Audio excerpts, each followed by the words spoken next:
Hello, truth seekers, and welcome back. Today, we're diving into one of the most fascinating questions ever asked. What if everything around you is an illusion? Imagine a world where every detail was carefully designed by someone or something beyond our understanding. This idea might sound like science fiction, but it's rooted in deep philosophical thought. Today, we'll explore the theory that we might be living in a simulation. This hypothesis challenges everything we know about reality and raises profound questions about existence. We'll examine this idea through different lenses: philosophical, scientific, technological, religious, and even apocalyptic perspectives. By the end, you'll have the tools to form your own opinion. If you've ever wondered about the nature of reality, this video is for you. Don't forget to subscribe and turn on notifications so you don't miss our next exploration into the unknown. Let's begin. The simulation theory isn't a new idea. It dates back to ancient thinkers like Plato, who questioned the nature of reality. In his Allegory of the Cave, he described prisoners trapped in a world of shadows. These shadows were all the prisoners knew, but they weren't the true reality. Plato suggested that our perception of the world might be just a limited projection of absolute truth. In the 17th century, René Descartes took this idea further with his famous argument, cogito ergo sum. He questioned whether we could trust our senses or if everything could be an illusion created by an evil genius. Fast forward to the 21st century, philosopher Bostrom proposed the simulation argument. He suggested there are three possibilities about the nature of reality. First, advanced civilizations never reach the technological stage to create simulations. Second, even if they do, they choose not to create simulations for ethical or practical reasons. Third, we are almost certainly living in a simulation, as simulated beings would outnumber real ones. This philosophical approach leads us to question free will. If we're in a simulation, our choices might be predetermined by the programmer or the system's rules. This directly challenges our concept of freedom. Another crucial point is the role of the creator. If we're part of a simulation, who is responsible for it? Do they have moral obligations toward us?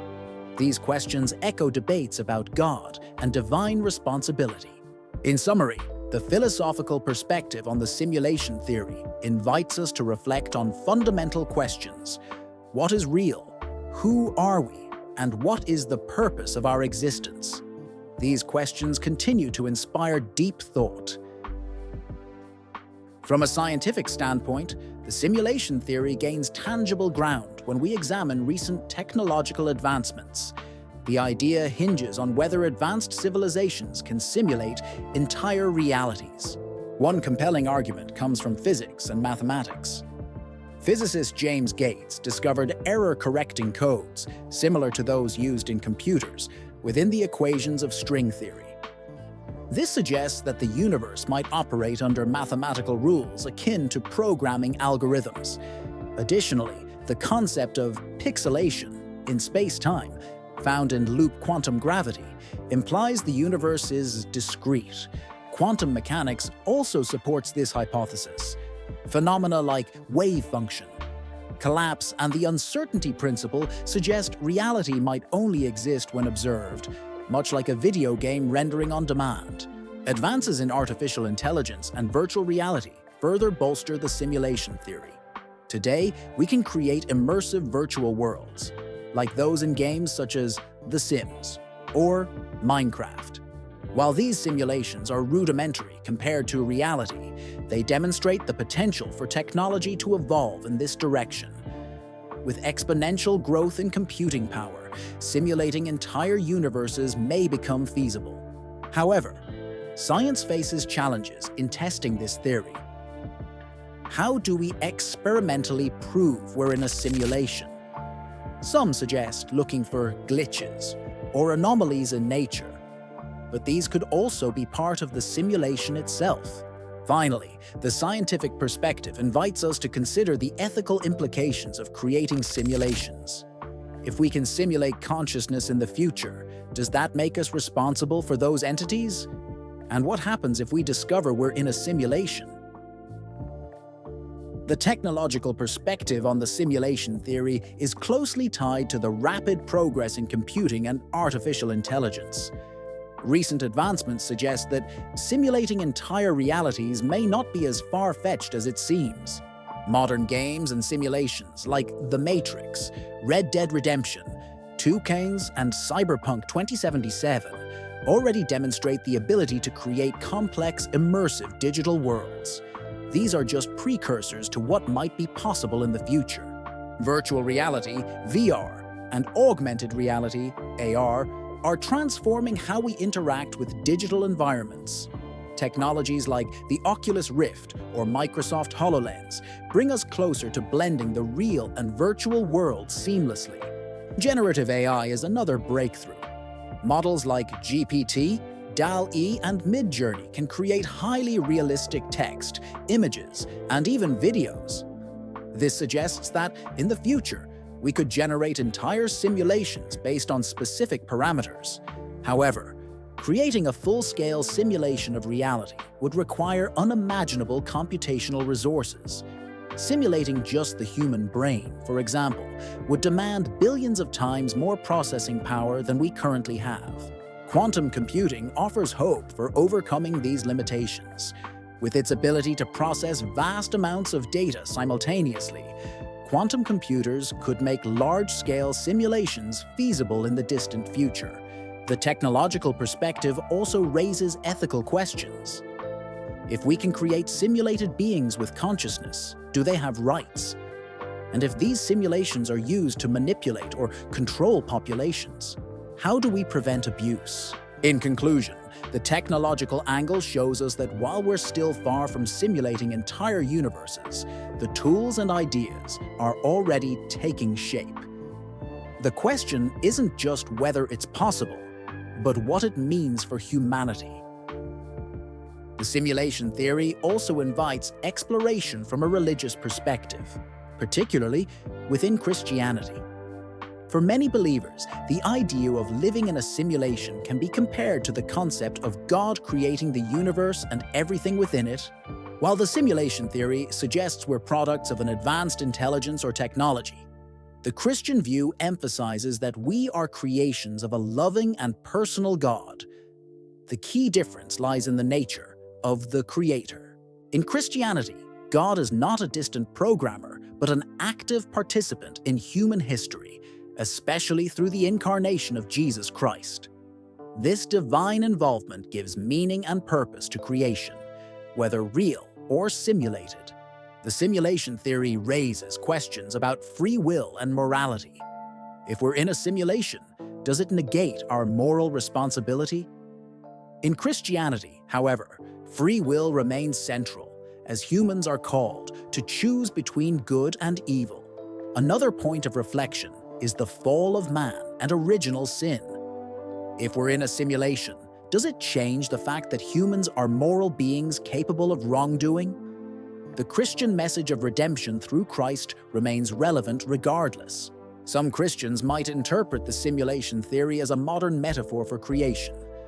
Just as a programmer designs a virtual world, God created the universe with specific laws and purposes. The difference is that God's creation has eternal significance. The book of Revelation also offers an interesting parallel. It describes a future where reality undergoes transformation and God restores all things. Whether we're in a simulation or not, the ultimate goal for Christians is communion with God. In summary, the Christian perspective on the simulation theory reminds us that our purpose transcends the nature of reality itself. Whether real or simulated, our calling is to glorify God and live in harmony with His will. The apocalyptic perspective on the simulation theory explores extreme scenarios, such as societal collapse or the revelation that we're living in a defective simulation. These ideas resonate with themes found in religious apocalypses, like the Book of Revelation. If humanity discovers that we're in a simulation, It could lead to existential crises and social unrest. People might question the meaning of life, lose faith in institutions, or even attempt to hack the simulation itself. In an extreme scenario, this revelation could result in global chaos, akin to dystopian narratives in science fiction. The collapse of societal structures and widespread panic could mirror apocalyptic visions of the end times. From a Christian viewpoint, the apocalypse is not just about destruction, but also renewal. Similarly, discovering we're in a simulation could be seen as a call to reevaluate our priorities and seek deeper truths about existence. The idea of a glitch in the simulation parallels biblical warnings about signs of the end times. Just as glitches suggest something is wrong with the system, natural disasters, wars, and moral decay are often interpreted as harbingers of judgment. However, unlike a simulated apocalypse, the Christian hope lies in redemption and restoration. Even if we discover we're in a simulation, the message of salvation through Christ remains unchanged, offering hope amid uncertainty. The apocalyptic perspective also raises ethical questions. If we're in a simulation, does its creator have a responsibility to intervene during crises? In Christianity, God's intervention is promised, culminating in eternal peace and justice. In conclusion, the apocalyptic lens reminds us that the end of one reality may mark the beginning of another. Whether we face societal collapse or a simulated revelation, the ultimate goal is to seek truth, purpose, and hope beyond the present moment. So, where does this leave us? Are we living in a simulation, or is reality exactly what it seems? While we may never have a definitive answer, exploring this theory challenges us to think deeply about our existence. From philosophy to science, technology, religion, and even apocalyptic scenarios, each perspective offers unique insights. The simulation theory reminds us that questioning our reality is not just an intellectual exercise. It's a journey of self-discovery. Whether you lean toward the philosophical arguments of Plato, the scientific possibilities of quantum mechanics, or the spiritual teachings of Christianity, one thing is clear: the search for truth unites us all. This video was just the beginning of our exploration into the nature of reality.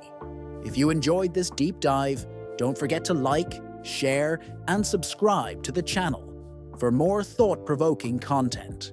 Hit the notification bell so you don't miss our next video, where we'll tackle another fascinating topic that challenges the boundaries of knowledge. Your curiosity fuels our mission to explore the unknown.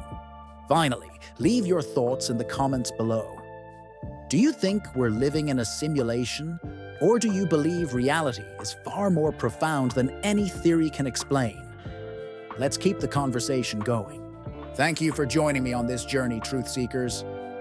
Until next time, keep questioning, keep exploring, and remember, the truth is out there, waiting to be discovered. See you soon.